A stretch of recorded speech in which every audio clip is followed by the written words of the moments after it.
Buonasera, Paul here from Bottivino to show you some new arrivals to the retail shop. These are three wines. These are exactly the types of wines that I would carry in my house. I just love the three of these wines for their restraint, their focus on terroir-driven aroma and expression rather than ripeness or any prevailing style out in the world today. So let's get right into them. Beginning in the Prosecco region of the Veneto, we're in the northeastern part of Italy. This is the Sorella Bronca, or Sisters Bronca. And I don't know about you, but I like my bubblies to be crisp, dry, and aromatic. I like them just to rush across my palate, satiating whatever salty or sweet or whatever I'm eating. I like them just to be an accompaniment, just to be the canvas to clean the palate. And the Bronca sisters really do it with this wine. From their holdings in both Valdobbiadene and Conegliano, they have a very unique production methodology where they hold their freshly pressed juice in cryostasis and pull from it to fulfill whatever orders that the world needs. And what that essentially means is they have probably the freshest Prosecco on the market.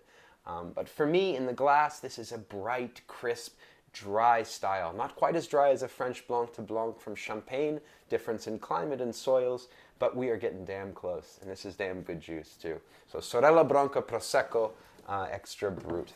Moving on to Giovanni Almondo. This is the Bricco di Ciliegie. This is an Arneis, which is a grape that comes from the northwestern part of Italy in Piemonte.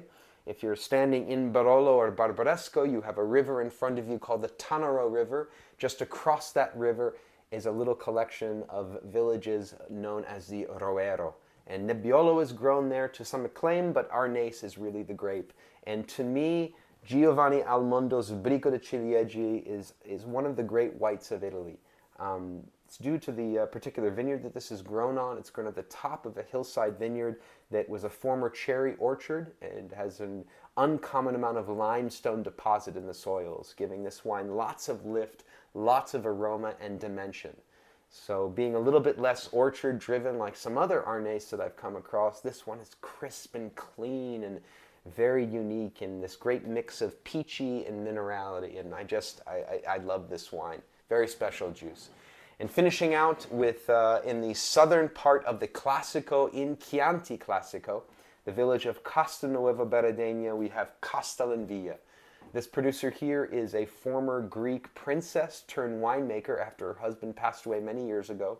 And she favors a more restrained approach to her winemaking and likes to lean on the ageability of Sangiovese. So it's all Sangiovese in the bottle here, aged in large casks and kept in the bottle for an extra year before release onto the market.